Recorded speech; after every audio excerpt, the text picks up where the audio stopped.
विद्यालय माना जहाँ पढ़ाई होती है, अंधश्रद्धा की बात ही नहीं है। और वहां जाकर उसको पढ़ करके आओ, फिर घर में उसको रिवाइज कर सकते हैं, आप होमवर्क की रीति से उसको रिवाइज कर सकते हैं।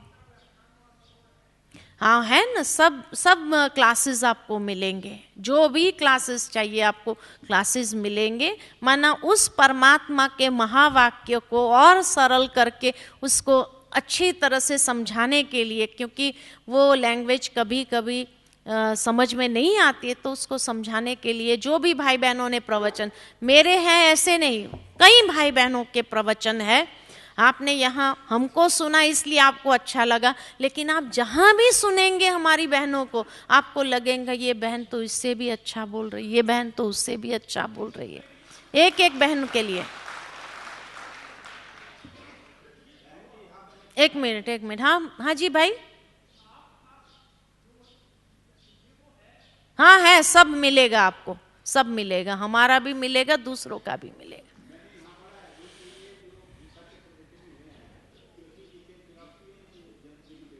हाँ क्या लिखा है?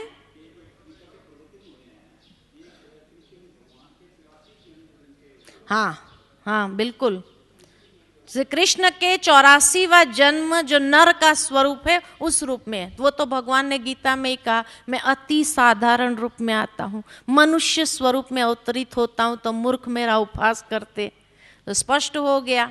इसीलिए मैंने पहले दिन ही कहा कि जैसे वो बच्चों का खेल कराते हैं ना, कि एक व्यक्ति को दूसरा मैसेज देने के लिए तीसरे को, चौथे को, पांचवे को, जब तक हमारे पास आते हैं कई बातें चेंज हो जाती है उसमें से। ठीक यही हुआ है कि जो चीज़ें कही गई थी भगवान वाच, उसमें से समय अंतराल में कई चीज़ें परिवर्तित हो गई है, लेकिन भगवान के वो महावाक्य को हम निकाले। इसीलिए कहा हमने पहले दिन कि किसी के साथ मेरी चर्चा हो रही थी गीता के ऊपर, तो यही कहा कि जो ओरिजिनल श्लोक्स है गीता के वो सिर्फ 2-2 लाइन के हैं, लेकिन जो बाद में एडिशन हुए श्लोक्स है वो 2 लाइन में उसको फिट नहीं कर पाए, तो वो 4-4 लाइन के हैं। वो इसीलिए क्योंकि भगवान ने बताया है कर्मों की गुह्य गति में, ये सीढ़ी के अंदर के कितने जन्म हमारे होते हैं, वो जन्मों को स्पष्ट किया गया। मैंने इसीलिए कहा आपको पहले दिन ही कि पहले दिन की गीता का ज्ञान लुप्त हो गया, वो वेद व्यास जी लिख नहीं पाए।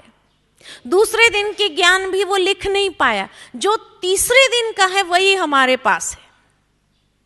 तो जो आगे की बातें हैं वो तो है ही नहीं, तो कैसे स्पष्ट किया जाए? तो वो जब तक परमात्मा खुद इस संसार में न आए तब तक तो वो बता नहीं सकता कि मैंने क्या कहा था, कितने जन्म है, कितने जन्म है, कैसे जन्म है, वो मालूम ही नहीं किसी को। तो वो आकर के स्पष्ट करता है ना। और वो तर्क संगत है कि अगर हम अपने तर्क को चलाए, देखे, उसको एनालाइज करें तो सही है ना। एनालाइज तो करना ही चाहिए, बिल्कुल नहीं, अंधश्रद्धा के आधार से हमें विश्वास भी नहीं करना चाहिए। हम तो यही कहते हैं, इसीलिए हर बात को आप अपने तर्क की कसौटी पर कसकर देखिए, और आपका विवेक अगर उसको स्वीकार करे, जरूर अपनाइए जीवन के अंदर।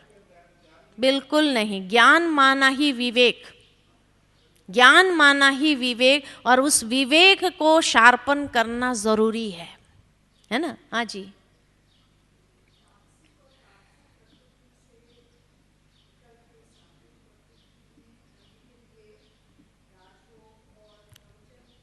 मदद करते हैं, हमें मदद करते हैं, बहुत हेल्प मिलती है, गाइडेंस मिलता है, और पुरुषार्थ में एक दिशा मिल जाती है कि किस तरह का हम आध्यात्मिक पुरुषार्थ करें।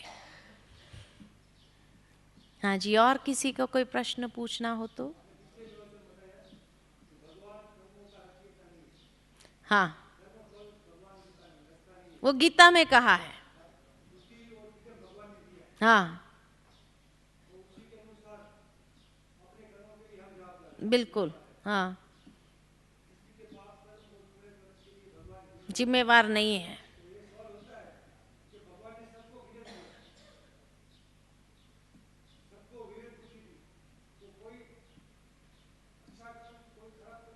वो प्रकृति के दबाव में आकर के करता है। सात्विक, राजसिक, तामसिक, ये प्रकृति का प्रभाव तो है ना। तो जिस प्रभाव में व्यक्ति का स्वभाव है, जिस प्रकृति के गुणों का प्रभाव उसके स्वभाव पर है, ये भी गीता के अंदर कहा।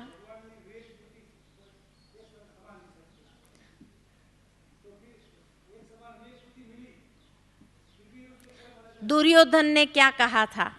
दुर्योधन ने कहा धर्म क्या है मैं जानता हूं, अधर्म क्या है वो भी मैं जानता हूं। तो विवेक है ना, बुद्धि तो है ना उसके पास, तभी तो जानता। लेकिन क्या कहा?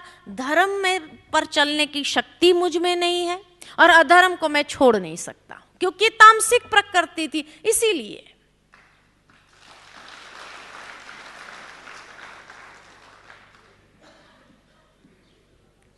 और कोई प्रश्न हो? सब हो गया, सब प्रश्नों का समाधान। हाँ, प्रसन्न चित हो गए सभी। तो अभी मेडिटेशन करेंगे ना कल की तरह। हाँ, कल की। हाँ जी, बोलिए।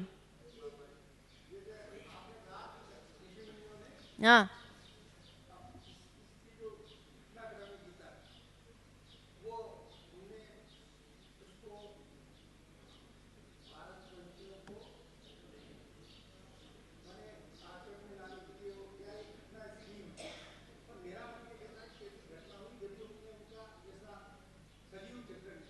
तो यही तो बात है ना कि प्रत्यक्ष में वो है, प्रत्यक्ष में वो होते हुए वो देख सकते थे अपनी तपस्या की शक्ति से। लेकिन हाँ, कोई माँ बाप अपने बच्चों के नाम दुर्योधन तो नहीं रखेगा, दुशासन तो नहीं रखेगा। तो ये प्रतीकात्मक है ना सभी, तो ये प्रतीकात्मक है।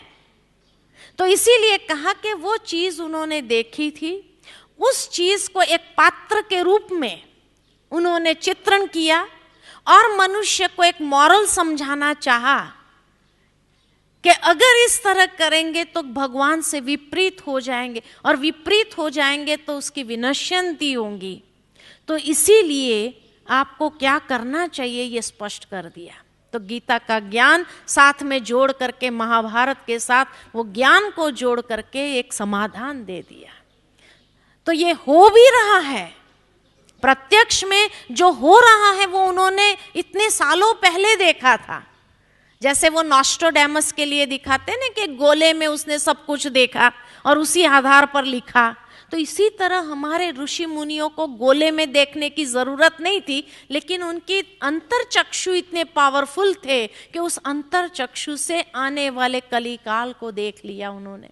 और इसीलिए एक एक बुराई को भी एक पात्र के रूप में दर्शाया, एक एक अच्छाई को भी एक पात्र के रूप में दर्शाया, और किस प्रकार संघर्ष करना पड़ता है इंसानों को, ये प्रत्यक्ष में उन्होंने एक महाभारत की कथा के रूप में चित्रण करके लिख दिया, ताकि मनुष्य समझ सके। लेकिन फिर भी जहाँ कलयुग ही बुद्धि पर बैठा हुआ है, वो कहानी आपको याद होंगी कि कलयुग की प्रवेशता होती है, तब कहा जाता परीक्षित राजा का राज्य चल रहा था। और उस समय जब कलयुग ने दस्तखत दी राजा के द्वार पर, राजा ने दरवाजा खोला और पूछा कौन? तो कहा मैं कलयुग हूं। कहा क्या चाहते हो? तो कहा मेरा आने का समय हो गया है। तो राजा ने कहा मैं अपने राज्य में तो तुम्हें स्थान नहीं दे सकता हूं। तो कहा भाई मेरा तो समय आ चुका है, मेरे को थोड़ी सी जगह दे दो, उस कोने में मैं बैठा रहूंगा, है ना। तो राजा ने कहा अच्छा तुम्हें कौन सा स्थान चाहिए तुम बताओ, क्योंकि मैं अपने राज्य में तुझे नहीं दूंगा। तो कहा आपके महल में देगो। महल में ही नहीं दूंगा। तो कहाँ दूंगे? तो कहा मेरे अपने ऊपर तुम्हें कोई भी स्थान चाहिए, मैं तुम्हें कंट्रोल करके रखूंगा। फिर तो मुझ में तुमको कोई स्थान अगर दिखाई दे तो वहां बैठना की अनुमति चाहते हैं तो मैं तुम्हें अनुमति दे दूंगा। तो कहा आपके ताज में बैठना चाहता हूं। और वहां से ही बुद्धि घुमाना चालू किया उसने। आज भी यहीं बैठा है वो। कलयुग कहाँ बैठा है?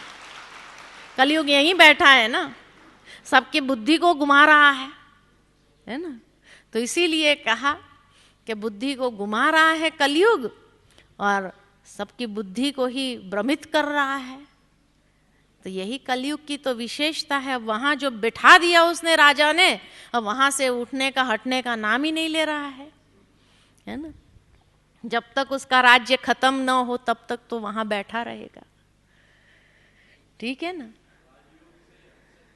हाँ बिल्कुल हट सकता है, तभी तो भगवान ने गारंटी ली है, वचन दिया है। ऐसे ही थोड़ी दिया है भगवान ने वचन। भगवान ने वचन दे दिया, तुम मेरी शरण में आ जाओ, मैं तुम्हें सभी पापों से मुक्त कर दूंगा। सर्व धर्म परित्यज माम एकम शरणम रज कह दिया ना। तो ये गारंटी ले ली भगवान ने कि ऐसे समय में भी अगर तुम मेरी शरण में आ जाओगे तो कलयुग में मेरे साथ में नहीं रह सकता है, तो कलयुग चला जाएगा। कलयुग चला जाएगा तो सभी पापों से मुक्त हो जाएंगे। ठीक है ना। हाँ हाँ जी बोलिए।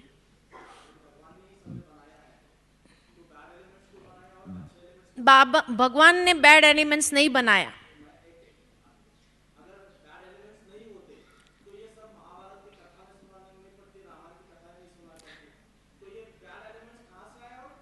ऐसा है कि शरीर है, शरीर व्यक्ति का स्वस्थ होता है। जब बच्चा पैदा होता है स्वस्थ होता है, माँ बाप पूर्ण कोशिश करते हैं। कभी कोई माँ बाप ये चाहना रखते हैं कि मेरे बच्चे को कोई बीमारी हो।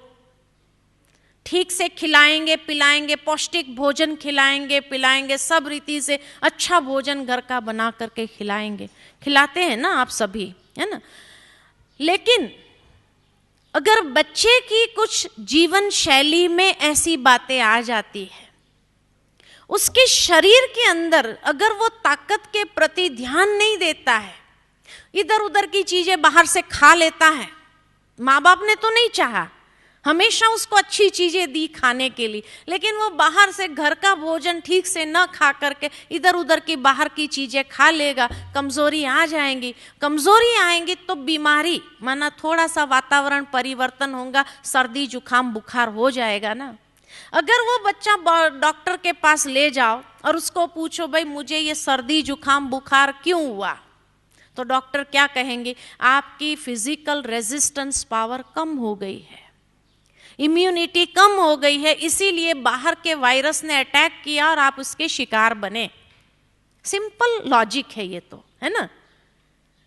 अब मुझे ही क्यों हुआ, परिवार के और सदस्य को क्यों नहीं हुआ, तो डॉक्टर यही कहेगा भाई आपकी फिजिकल इम्यूनिटी कम हो गई है क्योंकि आपने ठीक से भोजन नहीं किया, ठीक से आराम नहीं किया, एक्सरसाइज नहीं की, इसलिए ऐसा हुआ है। उसके लिए वो दो चीज देता है, एक एंटीबायोटिक एक मल्टीविटामिन, ताकि ज्यादा कमजोरी नहीं आनी चाहिए।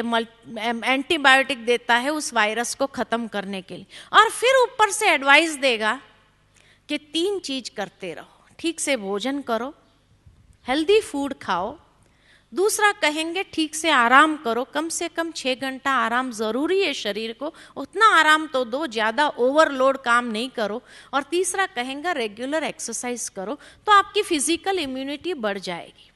ठीक इसी तरह ये संसार के अंदर ये बुराइयां क्यों आई, ये बुराइयां क्यों आई, ये मेंटल इम्यूनिटी की कमी हो गई। तो भगवान ने जब इस संसार को रचा था तो स्वर्ग था, स्वर्ग जैसा भरपूरता थी, सुख था, सब कुछ था।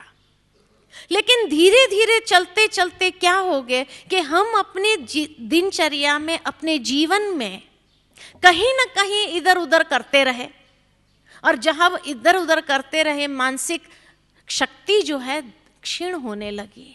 और जैसे जैसे मानसिक शक्ति क्षीण होती गई, आत्मिक शक्ति के ऊपर उसका प्रभाव आया, आत्मिक शक्ति धीरे धीरे क्षीण हुई, तो ये बुराइयां का शिकार बनना स्वाभाविक है, बन ही जाते हैं। भगवान ने नहीं बनाया है, भगवान ने तो स्वस्थ देवता रूप में आपको भेजा था इस संसार में, जिसके ऊपर सिर्फ सात्विक प्रकृति ही थी, सात्विक प्रकृति का ही प्रभाव था। लेकिन धीरे धीरे धीरे धीरे चलते चलते चलते चलते जैसे जैसे हम अपने नियमों से, अपने जीवन के सिद्धांतों से थोड़ा थोड़ा लूज होते गए, चलता है कोई बात नहीं, चलता है, हो जाता है, ठीक हो जाएगा, उसको 1-2 बार करने लगे तो फिर धीरे धीरे तो वो शक्ति क्षीण होनी ही है, और शक्ति क्षीण होनी है तो बुराइयों का प्रभाव वो तामसिकता का, राजसिकता का प्रभाव होते होते आज संसार के अंदर तामसिक गुण का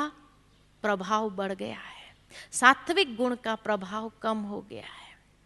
तो इसीलिए परमात्मा पुनः आते हैं और पुनः आकर क्या करते हैं, यही एडवाइस देते हैं, 3 चीज करो। मन को भी, आत्मा को भी अच्छा नरिशमेंट दो। आत्मा के लिए अच्छा नरिशमेंट